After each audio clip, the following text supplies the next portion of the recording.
it is for me to welcome John to this European school. And John, I've known John for quite a number of years. In fact, he's one of those people that one feels one's always known him once one knows him. And he's got that quality about him. And I think we met after we corresponded for some time because we were both presidents of our respective sections at the same time. And because John was now moved on to be international vice president, which you, I expect, all know. So, Colin, watch out for yourself.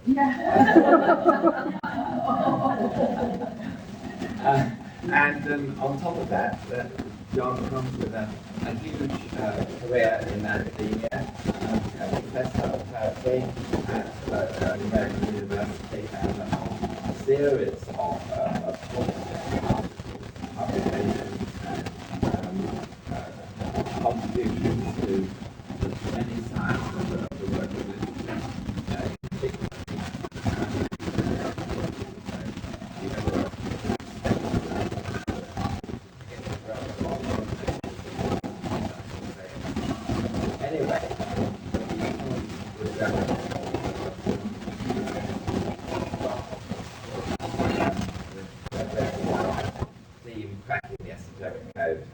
As he wants to get cracking, I'll get off my feet and give it the stage to him.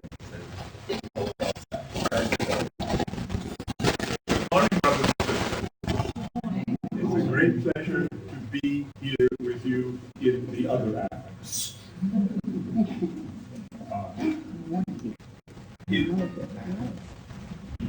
you mind? Excuse me. Over here. Let there be light, and there was light, and God saw the light, and it was dark. Don't be in all cases. We have here a little case of light pollution. If we can get it correctly, a moment ago about it. I hope that you all can see the screen satisfactorily, even though it's going to be faded out. I'm going to talk this morning. I'm beginning 5 talks on archetypal code. An archetypal code is simply a system of expressing archetypal reality in symbols. I'm going to begin this morning with Gnosticism. Now, Gnosticism is a word that has many meanings. It has so many meanings that a few years ago, one scholar of the subject wrote a whole book arguing that we should stop using the word Gnosticism at all, because nobody knew what it meant. Well, I think there are 2 main meanings for the term.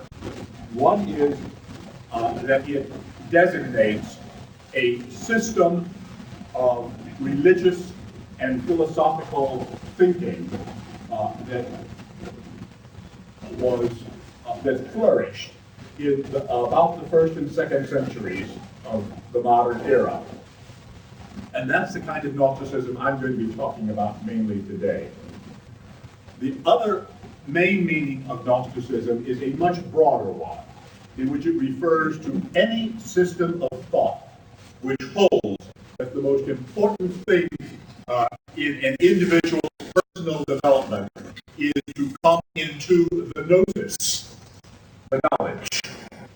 And in that sense, Theosophy itself is Gnostic.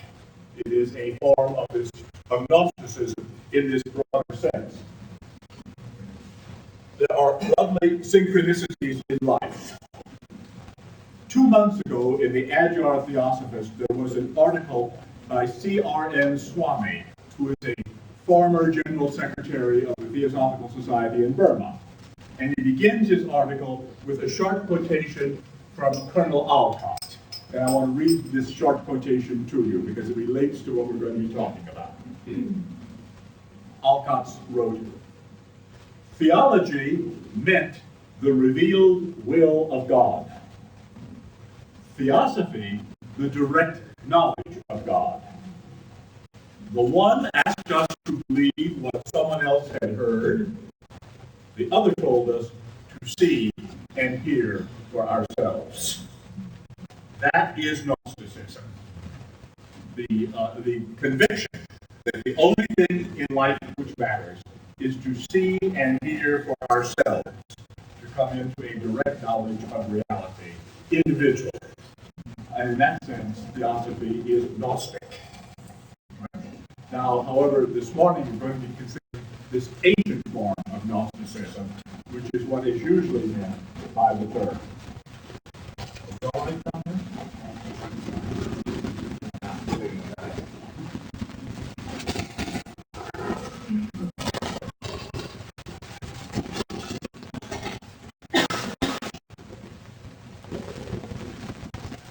Gnosticism, in any sense at all, is something which has a number of different characteristics. And it has different colorations. You can't see it compared to like there's changing colors in the print.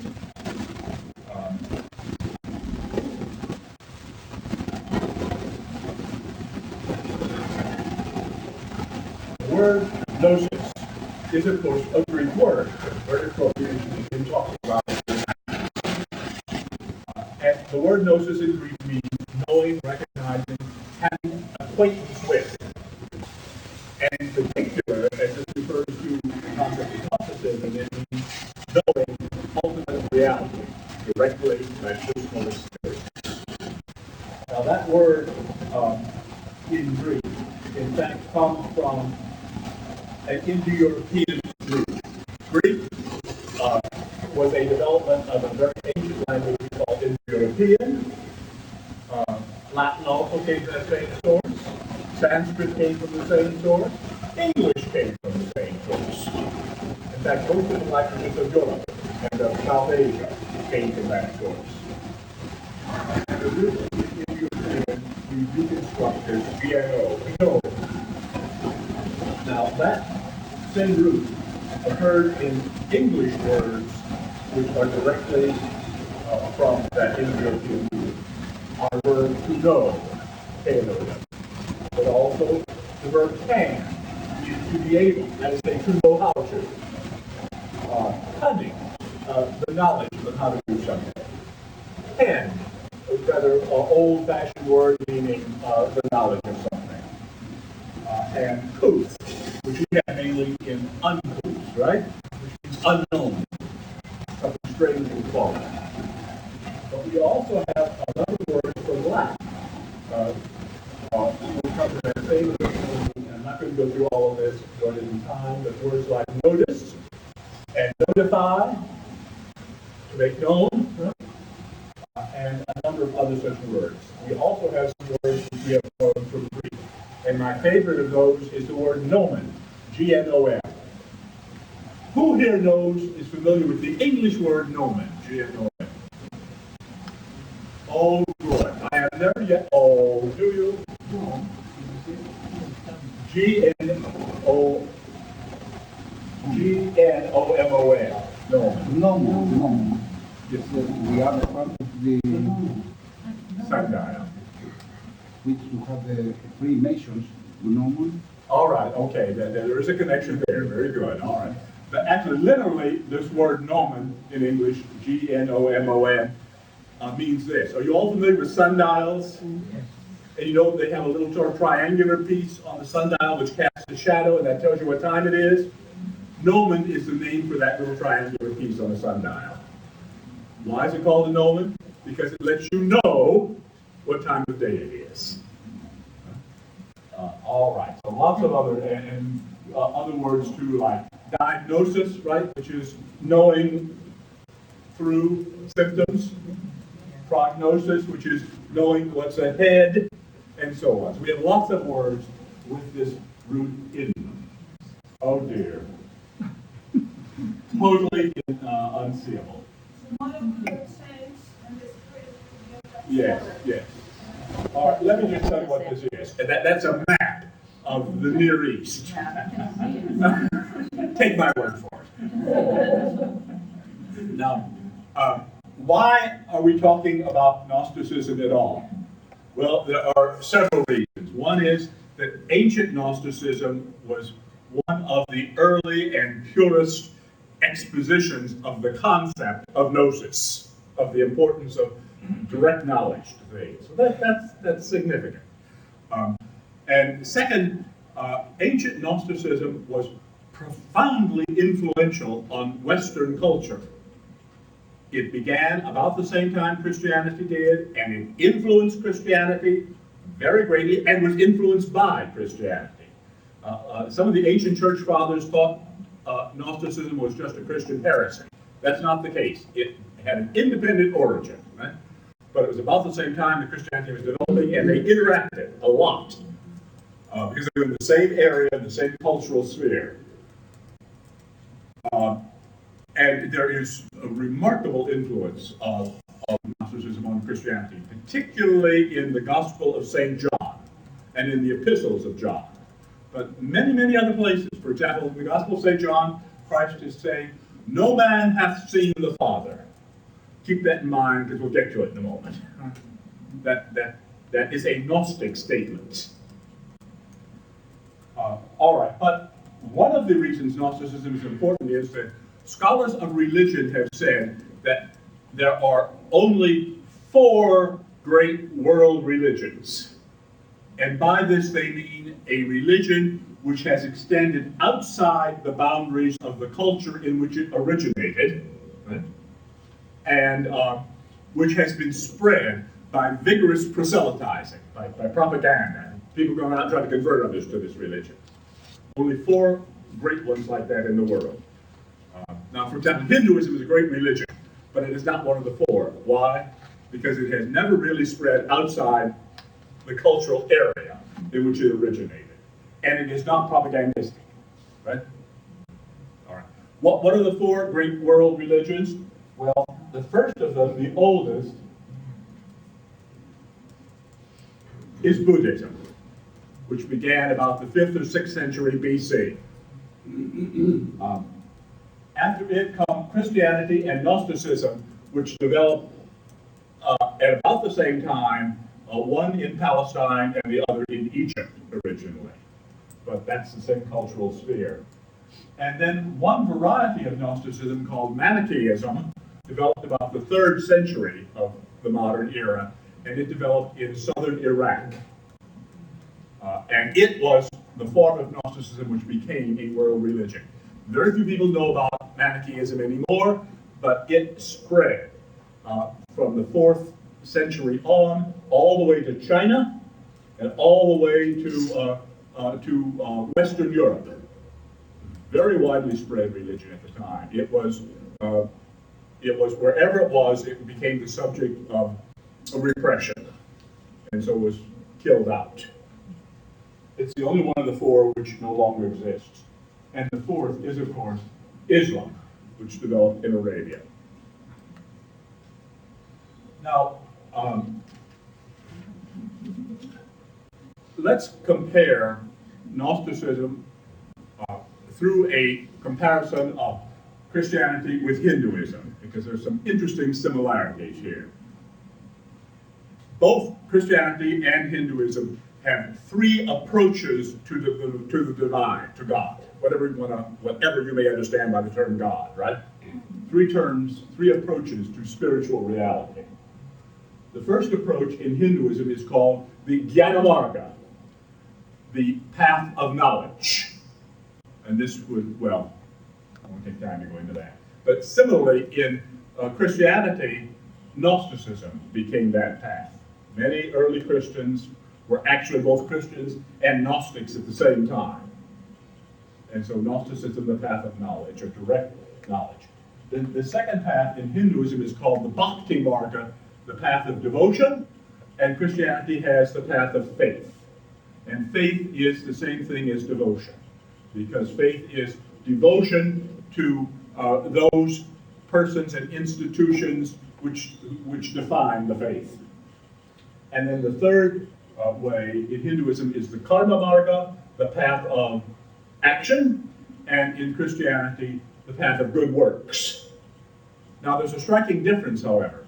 In Hinduism, all 3 of those paths were accepted and can be traveled at once. So for example, the Bhagavad Gita, the great spiritual work of Hinduism, it talks about all 3 paths. And Krishna in the Bhagavad Gita says, however men approach me, even so do I welcome them, for the paths they take on every side are mine. Hinduism is very open, right? And so it says all three of these paths are good. But Christianity, what about it? No, afraid not. Very early, within the first and second centuries, the Christian theologians began criticizing Gnosticism. They didn't like it. Why didn't they like it? Well, what's the main path in Christianity? Faith, right?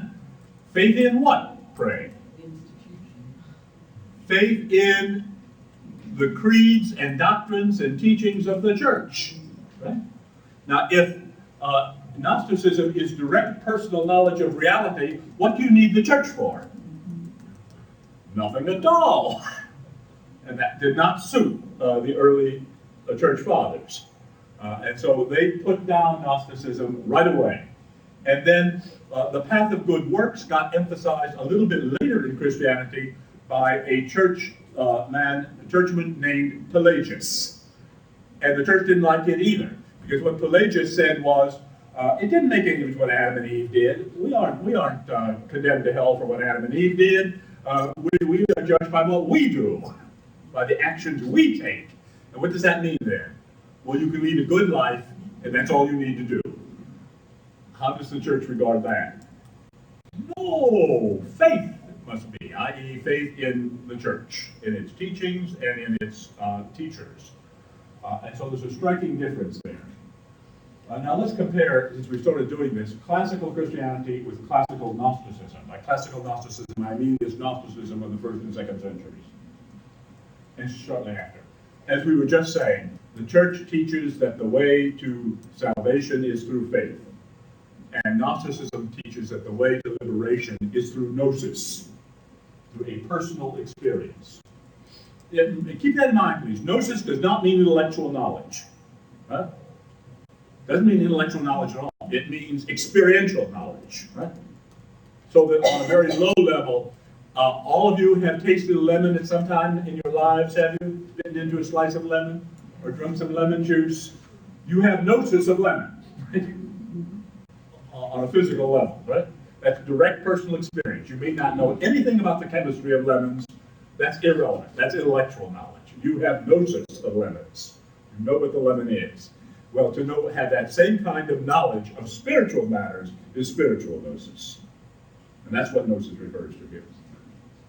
Now, conventional Christianity expresses its faith through creeds, right? What are some Christian creeds? The Apostles' Creed, the Nicene Creed, and there's some others. Those are the two chief ones, right? But creeds are statements of belief, statements of faith. Gnosis doesn't have creeds. It has no creeds whatever. Instead, what it has are myths. Gnosis expresses its information through stories, mythical stories. Christianity insists on uniformity, right? It doesn't achieve it, of course. There's lots of variety in Christianity, but Christian theologians don't like it, right? What is the normal attitude of every Christian community? With some exceptions, there are exceptions. But the general attitude of Christian communities is, you must belong to my community, right? Or else you're damned. On the other hand, if Gnosis accepted diversity, so there's tremendous variety. Personal experience, right? If Gnosis is personal experience, then that's going to differ for every person. So there's tremendous variety in Gnosticism, and it is welcomed. And finally, conventional Christianity puts its emphasis on the organization of the church. That becomes the primary concern. Whereas in Gnosticism, the primary focus is on the experience of the individual. So we have some really striking differences there. Now, as I said, there's lots of varieties of Gnosticism, far more than we can even go into. Madame Blavatsky knew a lot about Gnosticism, and she mentions it quite a lot in her writings. And in one of her writings, which is indeed some notes and commentaries she made on a translation of a Gnostic work called Pistis Sophia, or Pistis Sophia. Oh, incidentally, I'm going to be using a lot of Greek and especially Latin terms as I talk about this. And let me quickly explain that nobody knows how to pronounce either Greek or Latin anymore. English used to have a method of pronouncing the classical languages, Greek and Latin, which were always used by English speakers. Then, at some point, people got the idea that that was not a good idea, and we should try to pronounce Greek and Latin the way the old Greeks and Latins did. And so a new system of pronunciation came in. And the result is that now nobody knows how to pronounce it, including me. I go back and forth between these two systems. So, for example, Sophia is the old English pronunciation of the Greek word meaning wisdom. The new pronunciation, which tried to imitate the old Greek, is Sophia, right? So I will sometimes say Sophia and sometimes say Sophia because I don't know anymore. I'm confused. All right, Madame Blavatsky wrote some notes on the Pistis Sophia, and in them she included this diagram. I have no idea where she got it. I haven't been able to find out. But she says that it was a chart of the pleroma, and we're going to talk about the pleroma in just a moment, according to Valentinus. That's the English pronunciation of his name. Valentinus was one of the great Gnostic scholars, ancient Gnostic teachers. And she says this diagram sums up his teaching. The rest of the morning, I'm going to be talking about this diagram. It is, I think, a very interesting one, because does it remind you of anything out of Hinduism that you may be familiar with? There are certain diagrams used in the Indic culture which are called yantras. Yantra, which are geometrical, combinations of geometrical figures. Well, this is a sort of Gnostic yantra. Now, because it's a little hard to follow in this black and white form, I have done a color version. I've got out my what do you call those color markers and colored it so we can distinguish the parts of it. Alas, on the screen you're going to have trouble seeing the color differences, but I'll do my best to tell you.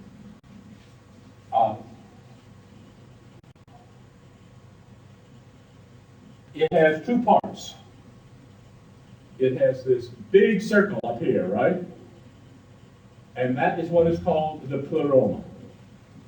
And it has a little circle down there, and that's the world we live in. And it's called the world of imperfection.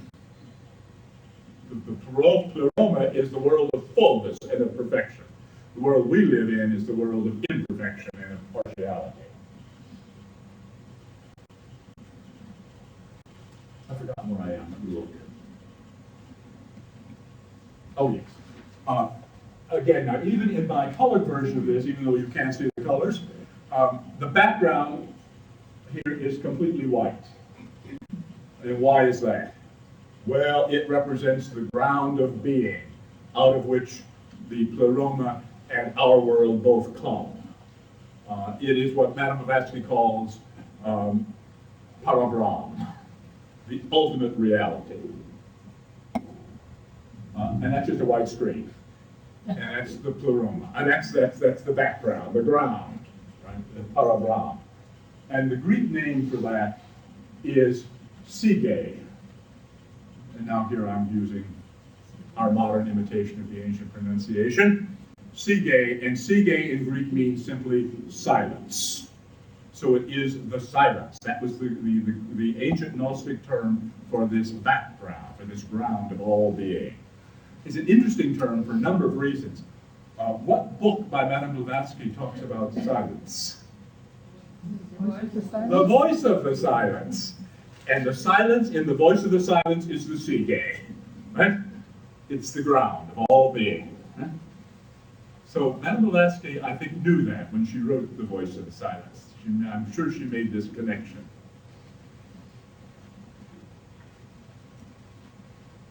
Now, as I said, there are these two worlds that come out of the silence. One is the pleroma, which is the world of archetypes. And the other is the hysterema, or the hysterema, the world of imperfection. These are the two worlds I showed you in that chart briefly.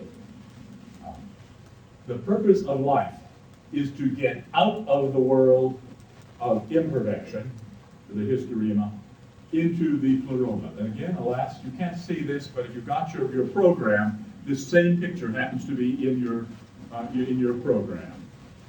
This is the world in which we live. It's a wonderful world. It's got the sun and the stars and all the green growing things. It's a perfectly delightful world. It's just that it's imperfect. And hence, as the Buddha said, frustrating. And always changing. No stability. And hence quite unsatisfactory. And this is the world of the archetypes, which is unchanging and perfect and full. And here's a little man trying to crawl through a rent in the veil between these two worlds. And that's us. We're all trying to get out of the hysterema into the pleroma, out of the world of imperfection into the world of the fullness. Oh dear. Well, this is that same diagram again, but it's not showing it at all now, is it? Let's see if we do any better. Yes, there we go. Thank you.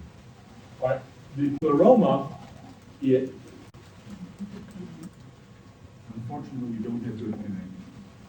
The pleroma, can I have a volunteer to come up here and hold this, because if I don't, it's going to keep falling out.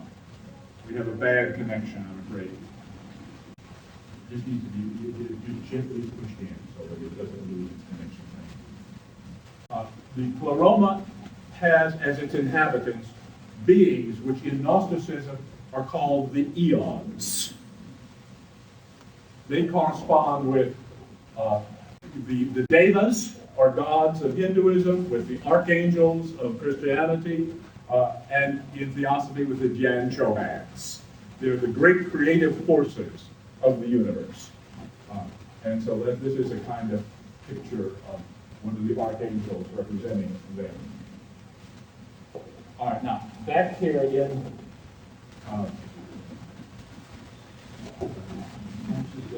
right in the way of the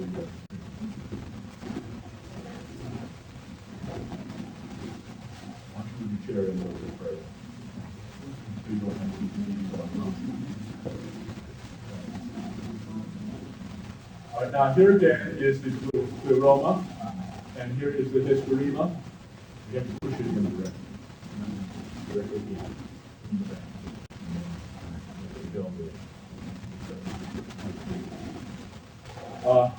If we look at the pleroma, we see all of these figures. There is a triangle up here.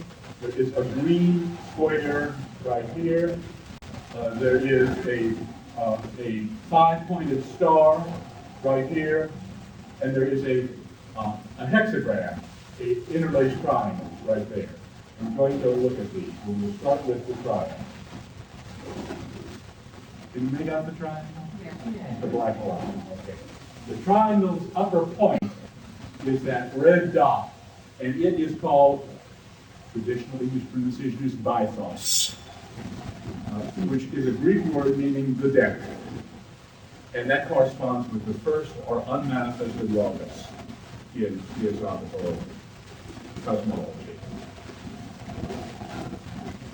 Oh, and also in Gnosticism, this bythos is also called the unknown Father, because it is from this power that everything comes. So it's the Father of all, that no one knows it. What did St. John say? The Gospel of John that I quoted earlier? Actually, he has Jesus saying, no man hath seen the Father. And that Father is bythos.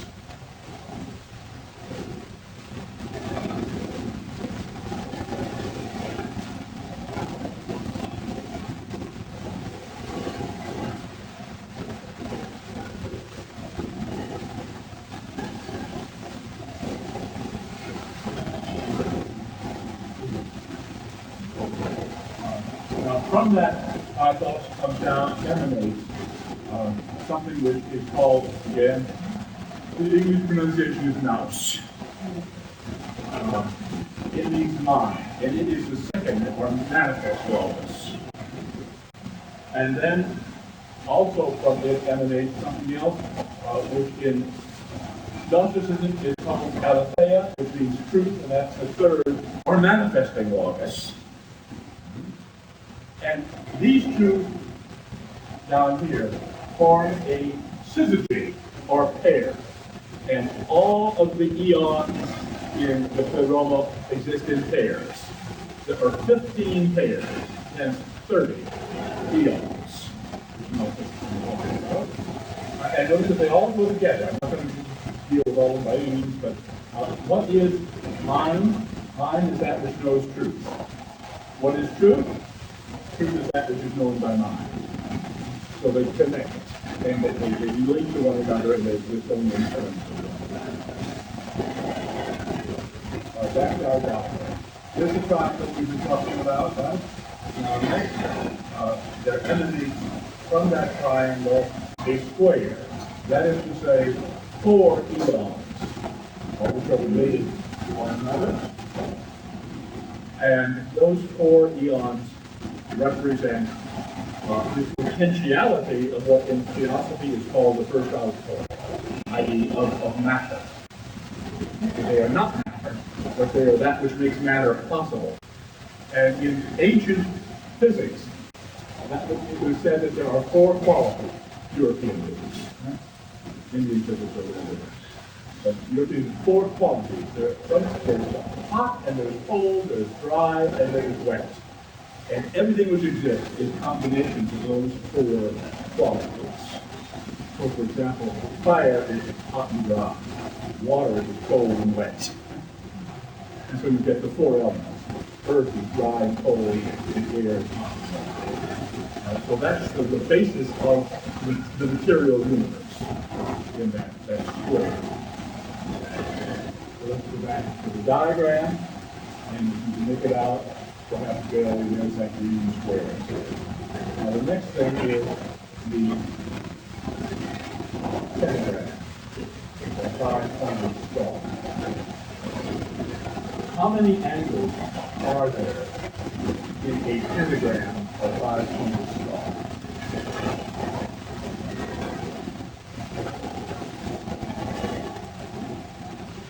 Oh, I thought that was the answer I would expect.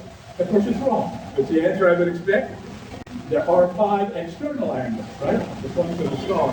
But what else are there? How about that? And that. And that. And that. There are also 5 internal angles. That makes 10. Those are the 10 eons. Again, they occur to the base of this. And the triangle, the pentagram represents the potentiality of form. And so it's the potentiality of the second outpour, which takes matter and makes living forms out of it. Yeah. Oh, yeah, you're even smarter, yes. But there are only 10 eons.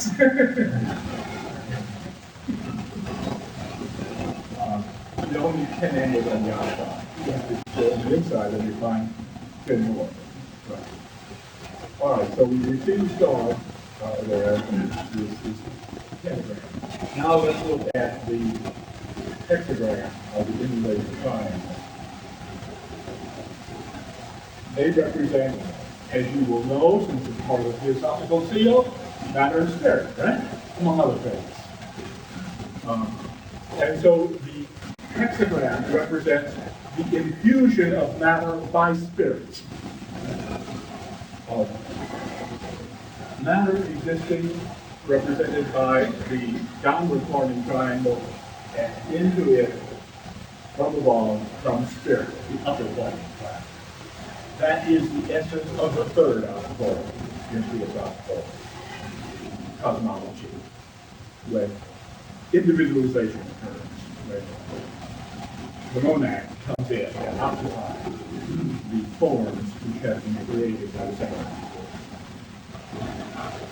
Don't you think that the natural system has some real connections with Theosophy? They're related.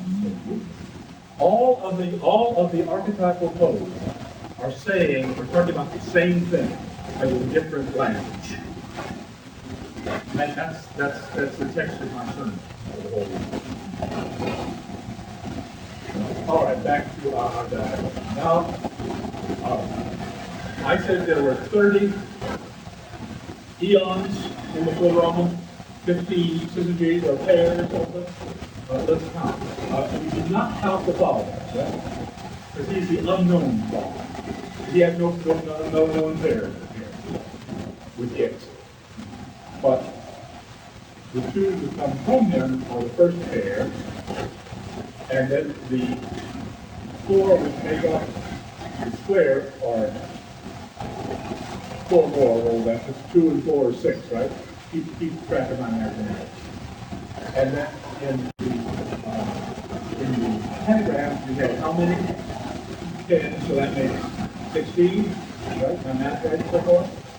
And then in the hexagram, and I didn't say this when we had the hexagram, but how many angles? How many exterior angles are there in the hexagram? 12. So there are 6 points, and then 6 and 0. Right, so we have 16 and 12. 16 and 12 are how many? 28. Oh, we're missing 2, aren't we, to get to 30? Well, there they are. We didn't mention them earlier. These are 2 late eons. One is called Christos, or Christ, and the other is called Pneuma, or Spirit. Pneuma is 2. All right, let's move right along then. Now, there is in Gnosticism a creation myth, or more accurately, there are a bunch of creation myths. They're all quite similar to one another. They all have some of the same characters in them, but they vary tremendously in detail. So I'm only going to give you a kind of generic Gnostic creation myth. It won't correspond completely to any of the real ones, but it has the essential elements.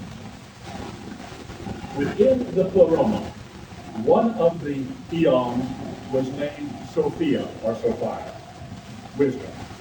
And she, and incidentally, the eons are half of the male, half of the female. She was the lowest of the eons. Now she's named wisdom, but that is almost a kind of contradiction in terms, because she did some very unwise things. She decided that she wanted to imitate the unknown father. The unknown father made a world with her own. She decided she wanted to make a world too. So she set out and she did that. She set forth a square. She created matter in her own world that she defined down here. And that, of course, is the history, the imperfect world. And it's imperfect because Sophia was not. Who is the only perfect one? Christ said, call me not good, that is not good, save the Father. Your Gnosticism. Only the Father is perfect. All the rest are imperfect to varying degrees. So Sophia is imperfect. But she is the world soul. She is the soul which exists in our world. Our world exists in her. She brought it forth. Well, once she brought forth this world, she couldn't create forms in it. So what she did was to beget a being who was called the Demiurge, which means the little creator or the half creator or the semi-creator. And she set him to work creating forms in the world, but he was even less perfect than his mother. And so he did a really botched up job. He did the best he could. He tried. But he just wasn't skillful enough. And so we live in the world that Sophia and the Demiurge created, which is a bad world. It's very imperfect. Now, at this point, the Pleroma took pity on this dreadful little world down here, And they sent the Christos and the Pneuma to it. And the Christos, in fact, created good forms. That's the real second outpour. And the Pneuma imbued those forms, gave into those forms the spirit, the monad. And so we've got good second and third outpouring, but our basis is very empty. And so we need to get liberated, or redeemed from this imperfection. Now that's the basis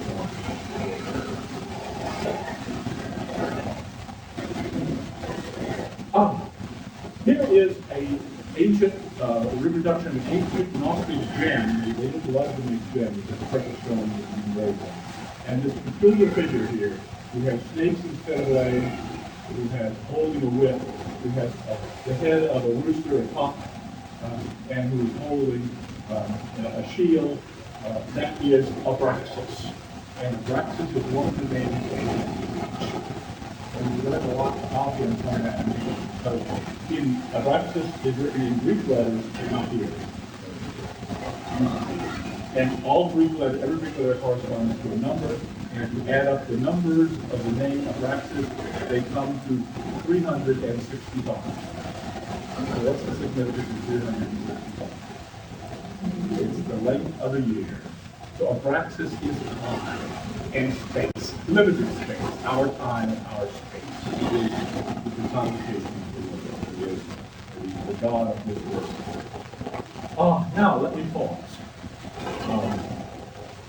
I've been giving you the Gnostic code about how this world came into existence. Now I want to caution. There was a very wise woman whose name was Pamela Travers. Does the name Pamela Travers mean anything to anybody? I wouldn't expect it to. No, okay. Pamela Travers was an Australian. She lived in America for a while. She moved to England. In England and Ireland, she became a follower, a Shela, a disciple of an Irish poet by the name of Russell. Does that mean anything to anybody? Russell is better known by his initials, A.E., which is how he signed his poetry. He was a theosophist. So she became a student of his, and she is best known today. She wrote a lot of really fascinating things about mythology. Really interesting stuff.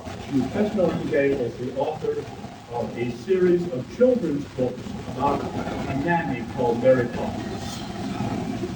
Some of you know Mary Poppins, right? You may not realize that the Mary Poppins children's books are from beginning to end color confusing.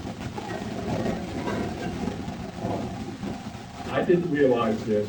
I never read Mary Poppins novel. A couple of years ago, a musical came on the London stage, first based on some of Mary Poppins novels, and other based on the movie, which is in the animals.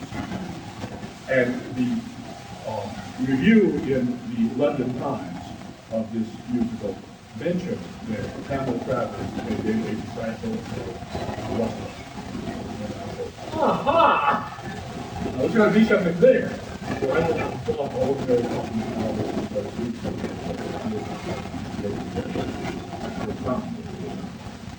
Now, background. Pamela Travers said something very, very wrong. She said that interpreting when you interpret archetypal symbols, there are 3 rules to follow.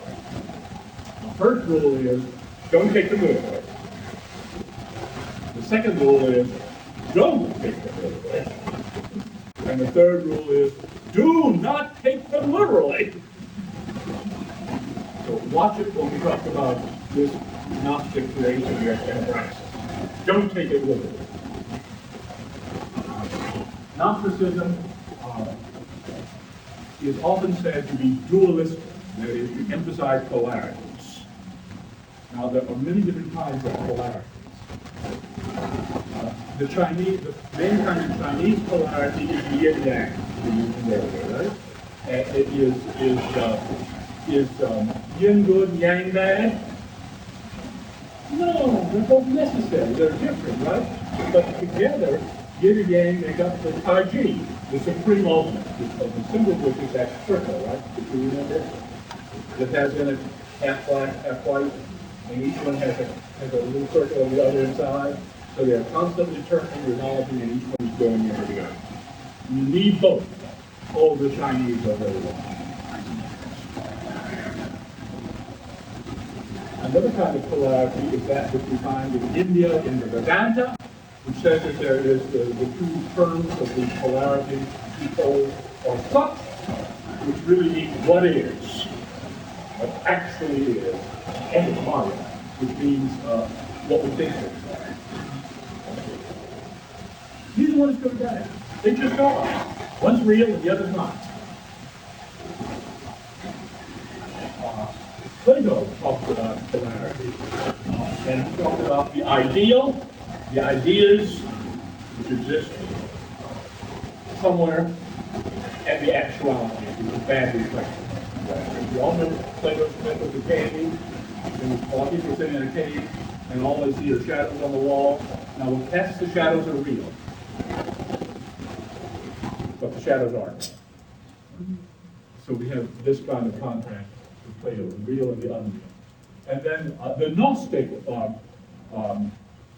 polarity is between spiritual knowledge and material ignorance. You and I live in material ignorance. We are enclosed in matter, and that makes us ignorant because it blocks out the light. We need a little more of matter here, don't we? But spiritual knowledge is, what is spiritual knowledge? What's the term for it? Gnosis. Right? Okay.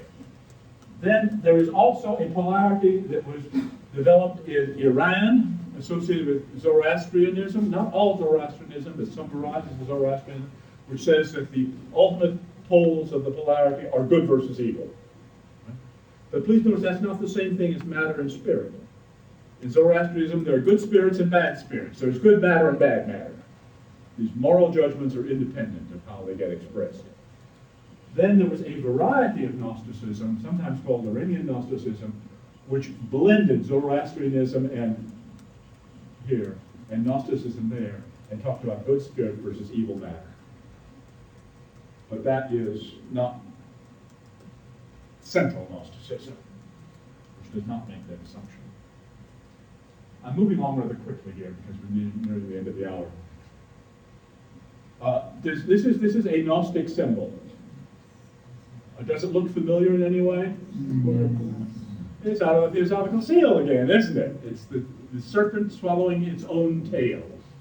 Now, in Gnosticism, that serpent, notice, half of it is black and half of it is white. So it's yin-yang. But it's yin-yang, which together forms a whole, because the serpent is swallowing its own tail. The black mouth is swallowing the white tail. And in the center, there is a Greek inscription, and that's written in a really old form of the Greek alphabet, very hard to read. It took me a long time to figure out that it really says hen to pan. That's hen, that's to, and that's pan. And hen to pan is Greek for all is one. And that's the motto of Gnosticism. All is one. We will see it's also the motto of alchemy. Okay. I think we're nearing the end now. The human constitution. There's an interesting similarity between Gnostic views of the human constitution and the Theosophical. The Gnostic view says that we have a pneuma, or spirit, and that corresponds in Theosophy to Atma Buddhi.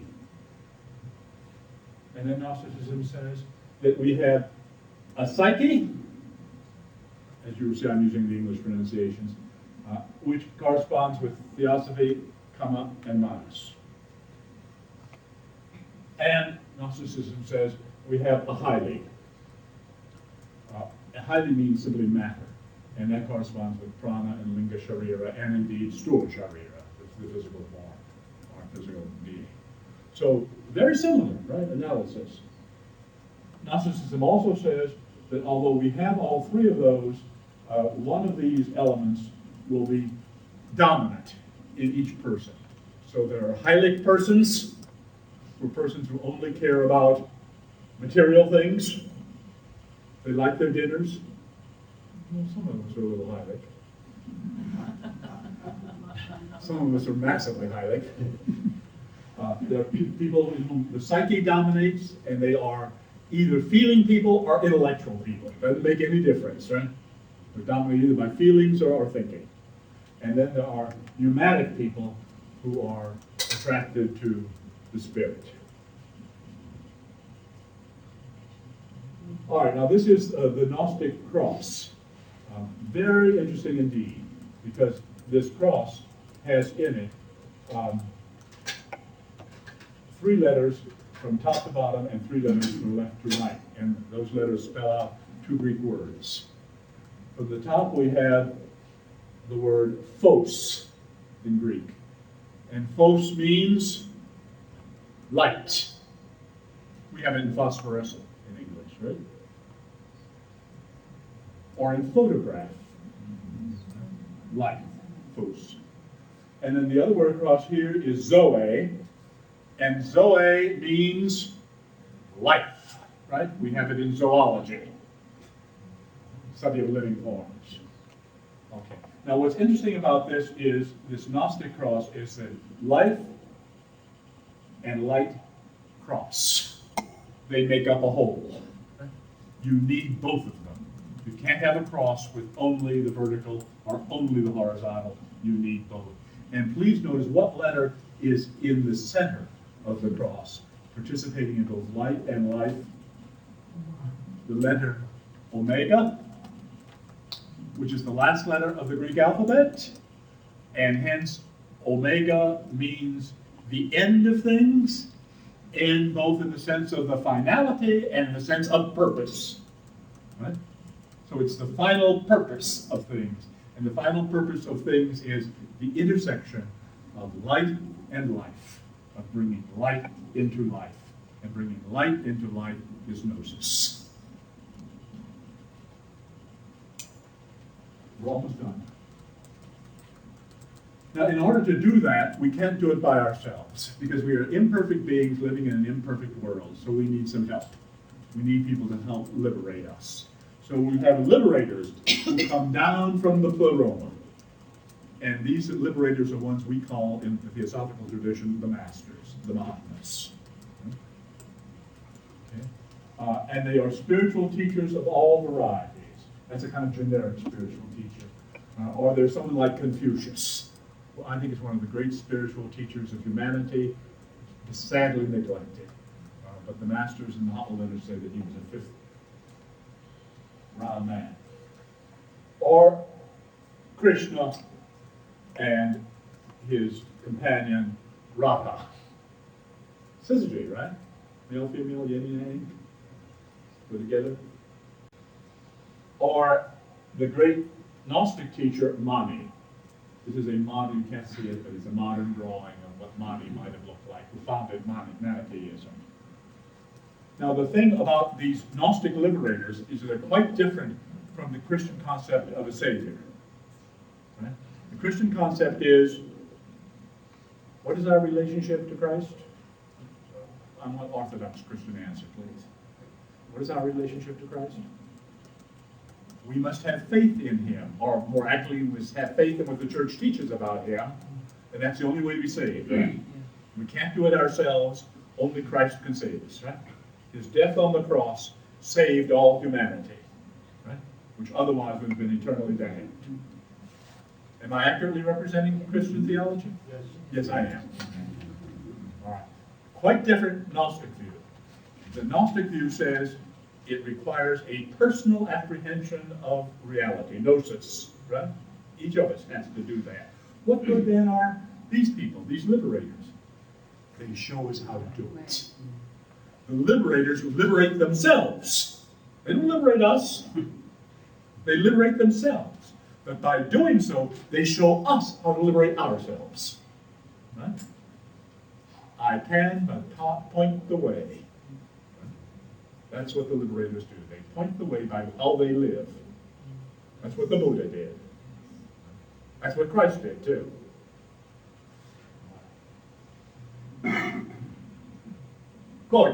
Quick summary of Gnostic concepts that we've been talking about today. One, there's a difference between Gnosis and Gnosticism. Gnosis is the knowledge of what things really are, of spiritual reality, of the way the cosmos, the universe really is. Gnosticism is one expression of that Gnosis. There are others. Right? Gnosticism is quite open. Gnosticism distinguishes between creeds and myths.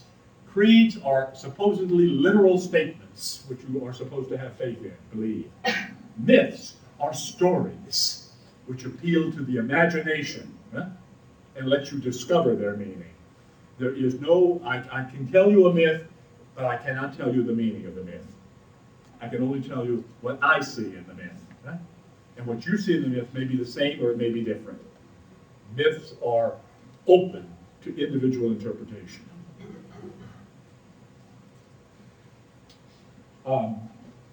Gnosticism says that there is an ultimate reality, which is the silence, the Sige.